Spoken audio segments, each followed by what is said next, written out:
Olá pessoas, estou fazendo aqui uma terceira tentativa de gravação aqui dessa live aqui com algum problema aqui de conexão, mas bom, eu sou Thiago Dias, advogado, professor de Direito e milito na área de Direitos Humanos, mais precisamente redução das desigualdades sociais. E queria compartilhar com vocês aqui um pensamento a respeito de uma declaração do ministro da Economia, Paulo Guedes, que ele deu no dia 16 de outubro de 2020. Bom, antes é importante informar que esse vídeo está sendo gravado em forma de live no Facebook, então não vai ser aquela coisa de videozinho bonitinho editado, vão ter algumas interrupções de fala, enfim, se você curtiu, gostou do conteúdo, dá uma curtida, compartilhada, vou depois publicar no meu perfil, na minha conta no YouTube, mas enfim, vamos lá.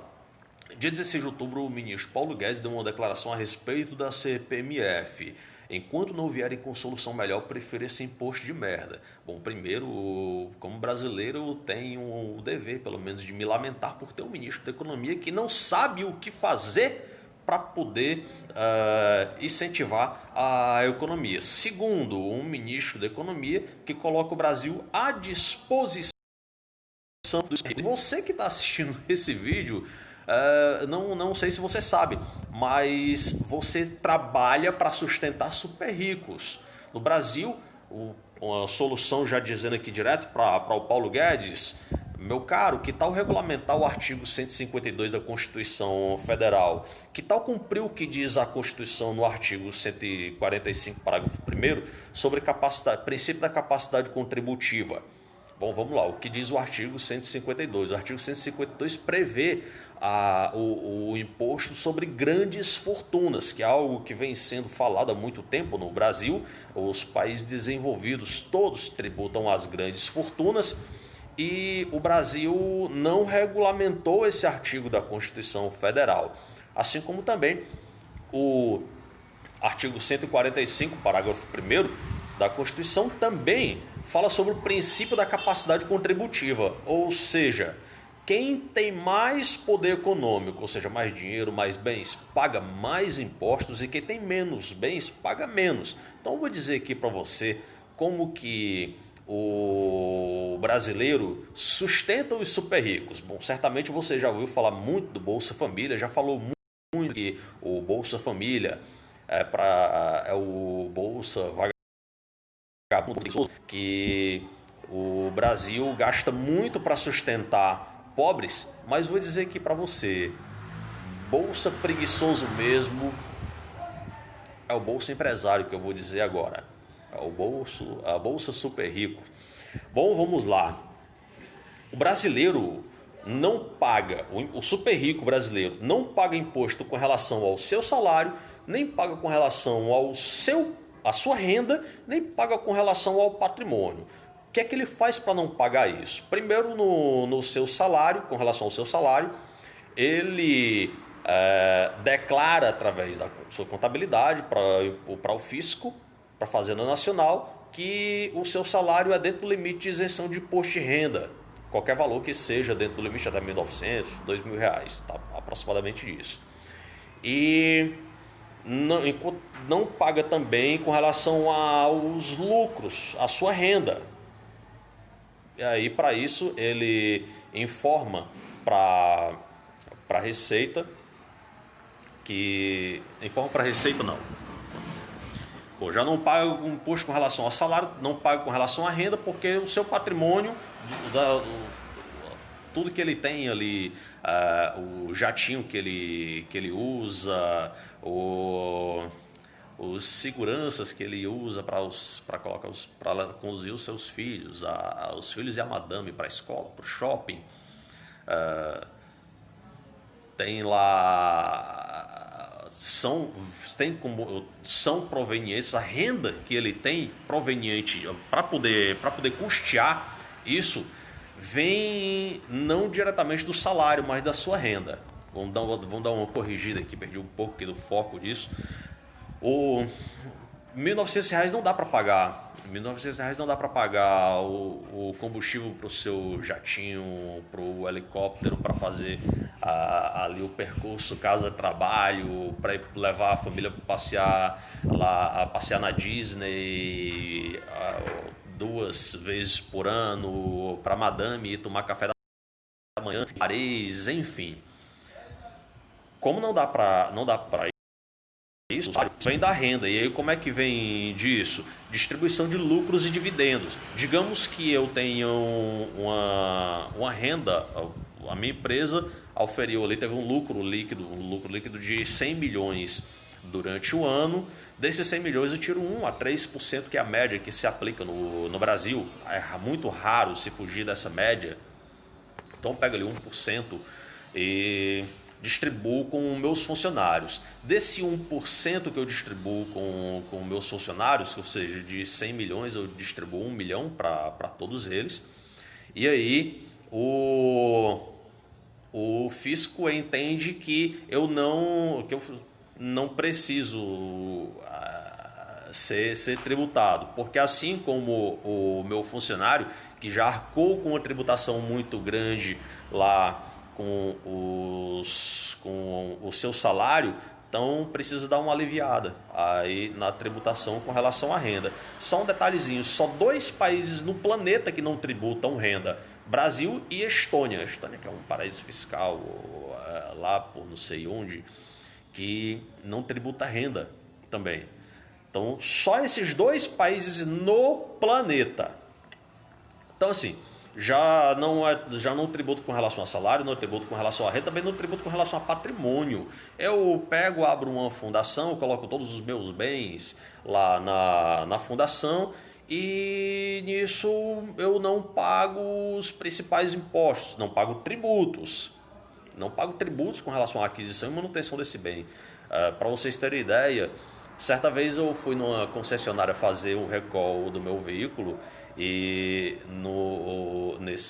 na concessionária, Ford, tinha lá um Ford Ka, R$ 67 mil o valor do Ford Ka. Desses R$ 67 mil, 27 eram de tributos: IPI, IOF e ICMS. 27 mil só desses 3 tributos. E aí, eu comprando pela minha fundação pagaria só 40 mil, não pagaria esses 27 mil. Só que tem o seguinte: esses 27 mil de excedente eu deixo de pagar, ou seja, já, como eu disse, só recapitulando, não pago imposto com o meu salário, nem com relação à minha renda, nem com relação ao meu patrimônio. Nisso aí, com relação a isso, meu patrimônio, toda essa escala de isenção de tributos que eu fui superando, o governo não aliviou a mão, não aliviou a mão. A gente sabe, né, que o governo tira com a mão para dar com a outra, ou dá com a mão para tirar com a outra. E como é que ele faz isso nesse ponto? O governo, a lei de responsabilidade fiscal, no artigo 14, prevê que o Estado brasileiro, através dos seus entes arrecadadores, das fazendas públicas, União, Estados e municípios, concedam benefícios e isenções fiscais para pessoas jurídicas, físicas e jurídicas. E aí, só que a lei de responsabilidade fiscal deixa claro que o Estado brasileiro, o ente federativo que for conceder essa isenção, tem que necessariamente fazer a reposição. Ou seja, se o Estado está uma isenção, por exemplo, de R$ 1 bilhão de reais, então ele vai pegar esse 1 bilhão, vai transformar, segundo a lei de responsabilidade fiscal, lá no artigo 14, vai transformar isso, vai pegar e esse valor vai distribuir aí entre majoração de alíquotas de tributos já existentes e ou criação de novos impostos. Ou seja, o Estado vai ter que, o ente federativo que for dar essa isenção, esses benefícios, ele vai ter que ali ou aumentar os tributos ou criar novos tributos. E um detalhe, que incidam sobre produtos e serviços. E aí a gente vê, então, que a gente começa a ver que é descaracterizado o princípio da capacidade contributiva no Brasil, lá que é previsto na Constituição Federal, no artigo 145, parágrafo 1º.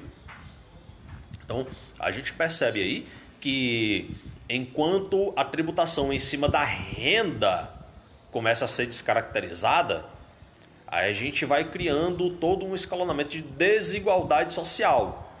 Para vocês terem ideia, isso que a lei de responsabilidade fiscal diz, é como se eu chegasse num restaurante e pedisse a conta, o garçom viesse com a conta e aí mostrando ali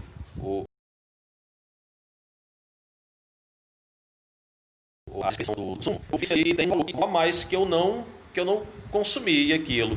E aí eu chamo o garçom e pergunto, garçom, esse valor, isso aqui a mais aqui, significa o quê? Aí o garçom olhasse para mim e responderia, tá vendo aquele senhor ali? Tá vendo aquela mesa com aquele pessoal ali? Eles são clientes VIPs aqui no nosso estabelecimento, eles não pagam consumação. Como eles não pagam o valor que seria para eles pagar, é distribuído entre as outras mesas, então você está pagando o consumo dele. É literalmente isso que acontece. Literalmente isso. Até porque, para você ter ideia, se você fosse comprar esse carro, por exemplo, que eu disse, como pessoa física e não como uma fundação, você como pessoa física pagaria esses 67 mil. Muitas pessoas deixaram de pagar os 67, pagaram somente 40, e esse valor aí foi para a conta de outras pessoas, para a sua, por exemplo. Então, se essa pessoa pagasse a sua própria conta, a sua seria menor. A sua conta seria menor. E aí vou dar um exemplo, vamos falar de números aqui. No Brasil, 51% da arrecadação é em cima de produtos e serviços, é em cima de bens de consumo. Aí dessa forma, tanto faz o cara mais rico do Brasil chegar no mercadinho, comprar um refrigerante e um mendigo chegar lá, o preço do refrigerante é o mesmo. O preço do refrigerante vai ser o mesmo para os dois. Não vai ser maior para o cara que tem mais. Por conta disso, o IPEA, Instituto de Pesquisa Econômica Aplicada, estima que no Brasil os super ricos contribuem com apenas 6% do seu patrimônio com tributos, enquanto, não só patrimônio, com a sua arrecadação, com o seu salário, enfim, 6%. Enquanto pobre, classe média, é tributado ali mensalmente com aproximadamente 38%. Bom, dessa forma a gente vê que existe aí uma descaracterização da Constituição, que aí tem uma coisa que eu queria falar aqui no artigo 3º da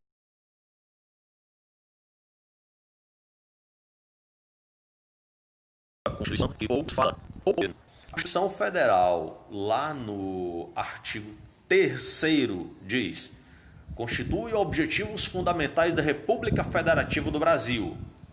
Inciso 1. Construir uma sociedade livre, justa e solidária. Inciso 2. Garantir o desenvolvimento nacional. Inciso 3. Erradicar a pobreza e a marginalização e reduzir as desigualdades sociais e regionais. E tem lá o inciso 4, que é promover o bem de todos sem preconceito de origem, raça, sexo, cor, idade e quaisquer outras formas de discriminação.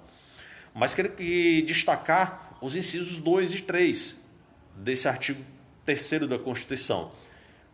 Garantir o desenvolvimento nacional e erradicar a pobreza, marginalização e reduzir as desigualdades sociais e regionais. Dessa forma, o Estado brasileiro produz as desigualdades regionais e sociais, assim como garante que quem é pobre continue pobre, quem é rico continue sempre rico, e às custas do dinheiro dos outros. Bom, a gente tem aí uma série aí de comentários a fazer com relação a isso. Quem tem alguma dúvida, quem quer saber sobre isso, a dica que eu dou é estudar. Aí, no podcast, tem um economista que fala muito bem sobre desigualdades sociais, que é muito bom, muito boa a leitura dele. E vou me despedindo por aqui, agradeço a atenção de vocês. Quem gostou, curte, comenta, compartilha o vídeo aí. E vamos aí colocando aí, vamos postando mais vídeos aí com a intenção de desmascarar esse sistema tributário brasileiro, que tem a finalidade de garantir que você continue sempre rico ou sempre pobre, e muitos continuem sustentando uns poucos. Muitos que têm pouco continuem sustentando poucos que têm muito. Valeu!